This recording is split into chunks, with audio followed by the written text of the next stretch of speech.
Pour vous, une chose est certaine, ça doit sûrement aller mieux que les supporters lyonnais. La magie de la Coupe de France a opéré avec Bourgoin-Jallieu, pensionnaire national 3 qui a éliminé l'OL au tir au but. Un exploit XXL dont se félicite le Dauphiné. L'équipe met également à l'honneur cet exploit avec la célébration des joueurs qui se qualifient pour la première fois de leur histoire en huitième de finale.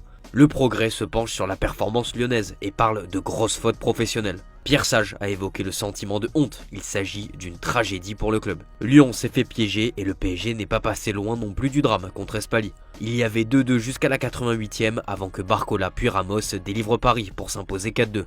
Le PSG est passé tout proche du ridicule. L'éveil félicite malgré tout l'équipe amateur qui aura cru jusqu'au bout.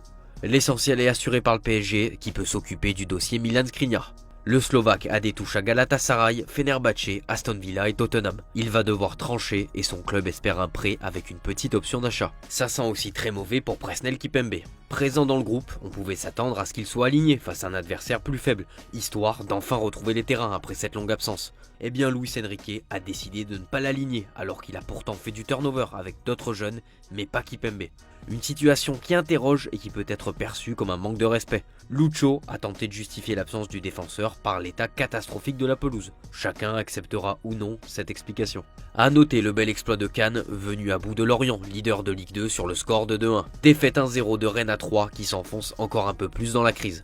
Au niveau du mercato des coachs, Rudy Garcia pourrait retrouver un nouveau point de chute. L'ex-coach de l'OL est dans la shortlist de la sélection belge qui va se séparer de Tedesco. Thierry Henry est aussi un candidat mais son salaire pourrait être un frein.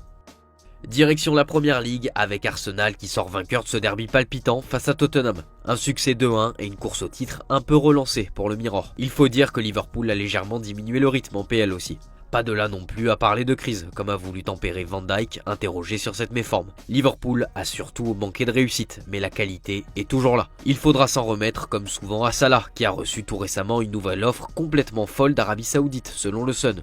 Turquie, Al Al-Sheikh, une des personnalités les plus puissantes du pays, a publié une photo de l'Égyptien avec un maillot de Al Hilal. Le club saoudien, dans le doute sur l'avenir de Neymar, qui discute avec les Chicago Fire selon nos informations, doit retrouver donc une nouvelle star. Salah n'a toujours pas prolongé et le club du Golfe pourrait lui proposer un salaire d'environ 77 millions d'euros sur 2 saisons. Pour revenir sur les résultats, Newcastle s'est imposé 3-0 grâce à un doublé et une passe décisive de ce bon vieux Isaac. Première manquée pour David Moyes avec Everton, défaite 1-0 à la maison contre Aston Villa. En Serie A, nouveau match nul 2-2 de l'Inter contre Bologne. La Gazzetta s'interroge, quel est le problème avec la Nazionale depuis quelques matchs? Le journal est inquiet, l'équipe paraît moins tranchante, moins dominante. Rien d'alarmant encore, surtout que le club a un match de retard et pourrait revenir à hauteur de Naples, premier en cas de succès, mais on sent qu'il y a une baisse de forme. Justement en parlant du Napoli, le club continue de chercher du renfort en attaque. D'après Sky Sport, Garnacho semble être l'élu pour succéder à Kvaratskhelia, mais Marcus Rashford est aussi dans la discussion. The Sun révèle que Naples est à présent dans la course pour signer la star anglaise qui s'éloigne de l'AC Milan.